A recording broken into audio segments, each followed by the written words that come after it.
আমি জানি যে এখানে সেনাবাহিনীদের অসুবিধা হইতেছে, তারা রেস্কিউ করতেছে তাদেরকে। আমরা এই অনেক মানুষের জন্য আমরা অনেককে বের করতে পারিনি। এখন অনেক মানুষ গেছে ভিতরে দেখতে, তামাশা দেখতে গেছে। অনেক মানুষ যায় বলে দেখতে আসছি। কি হয়েছে আপনার দুইজনকে? এই যে একটা পিচ্ছি যে গেল সামনে দিয়ে হাইটা সবাই ভিডিও করছে, তারা কি পারতো না একজন ধৈর্য নিয়ে তাকে একটা রিক্সায় উঠাইতে বা একটা গাড়িতে উঠাইতে, একটা অ্যাম্বুলেন্সে উঠাই দিতে? কেন পারেনি? ওই পিচ্চির কি কিছু আছে? ওই পিচ্চি তো শরীরের জোরে দৌড়াইতে পারতেছিল, তার সাথে কি পারতো শরীরে? ওর একটু এনার্জি ছিল দেখে ও এতটুকু দৌড়াই বাইরে পর্যন্ত আসতে পারছে। তাছাড়া কি আপনি দেখেন নাই অনেক বড় বড় ছেলেরা, তাদেরকে আমরা ধরে আনতেছি, পারছে? তারা পারেনি, কিন্তু এই পিচ্চি পারছে। পিচ্চিরে কেউ না ধরে ভিডিও করতেছে, আমরা মানুষ এগুলা বলেন। আপনাকেই বলছি, ইন্স্যুরেন্স করলে সিটিতে সুরক্ষা পাবেন নিশ্চিতে। কেউ একজন যদি এই সময় আইসে ধৈরা ওরে নিয়ে যেতে পারতো তাহলে কি হতো? তাহলে বিষয়টা ভালো হতো না? বিষয়টা কিন্তু তা করে নাই, তারা তামাশা দেখতেছিল। এই দুর্ঘটনা ঘটার সময় অনেক মানুষ ভিতরে দেখতে গেছেন, কোনো সহযোগিতা করে? অনেক মানুষ বলছে যে আমি দেখতে আসছি। আমি এক মহিলাকে জিজ্ঞেস করছি, আন্টি কেন আসছেন এখানে, আপনাদের কাজ কি? বলে দেখতে আসছি, প্লেন পড়ছে, আমি দেখতে আসছি এখানে। এগুলো কি কথা?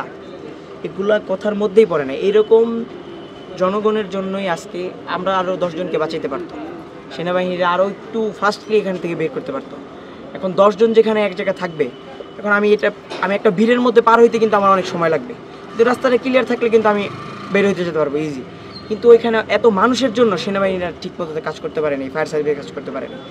এই জনগণদের আমি কিছু বলতে চাই যে জনগণ কেন এরকম করে? একটু হেল্প করেন, টাকায় না থেকে হেল্প করেন। কেন দরকার? আপনারা দেখতে আসছেন, আপনারা একটু হেল্প করেন, সবাই একটু হাতে সহযোগিতা করেন, সহযোগিতা করে আপনার একটু জায়গা স্পেস দিয়ে দেন। আমি যখন বাইরে কাজ করি, বাইরে কাজ করার পর আমি বারবার মানুষদের উপরে উঠে দিতেছি। এই যে গোল চত্বর যেটা আছে এটার উপরে উঠে দিতেছি, আচ্ছা, বারবার নেমে আসতেছে।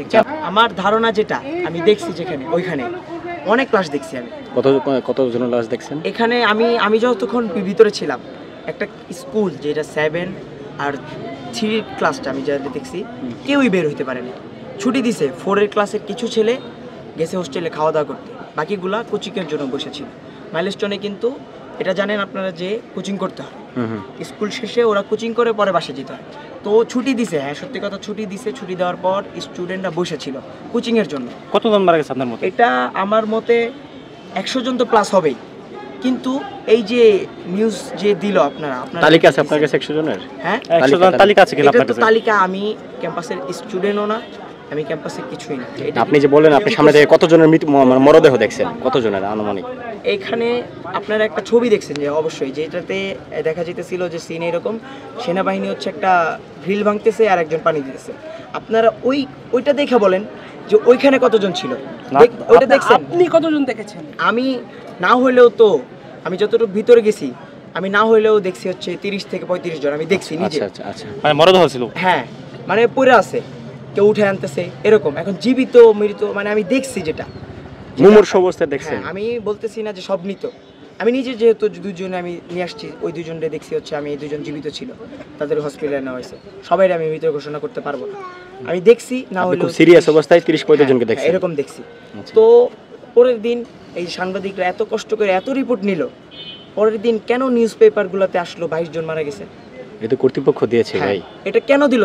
তারা বলতে পারতো যে আমাদের কাছে এখনো সঠিক লিস্ট আসে নাই, আমরা সঠিকটা জানি না, আমরা জানানোর পর আমরা পত্রিকায় দিব। মানে কর্তৃপক্ষ কি ভুল করেছে এটা? হ্যাঁ, এটা ভুল করছে, অবশ্যই ভুল করছে। তারা যদি বলতো যে না আমরা এখনো মৃতের সংখ্যা জানি না, আহতের সংখ্যা জানি না, নিহতের সংখ্যা জানি না, কয়েকজন নিখোঁজ এগুলো জানি না, এগুলো আপনাদের পরে জানানো হবে, এটা যদি করতো তাহলে তারা ঠিক করতো। আমারে অনেক মানুষই জিজ্ঞেস করছে, বাবা আমি ভিতরে যেতে চাই, আমি যাইতে পারতেছি না, তুমি একটু দেখো। আমি তখন বাজে 7টা, আমি সেনাবাহিনীর অফিসারের সাথে কথা বলি যে স্যার এরকম ঢুকতে চাইতেছে, আপনারা কতক্ষণ পর ঢুকতে দিবেন?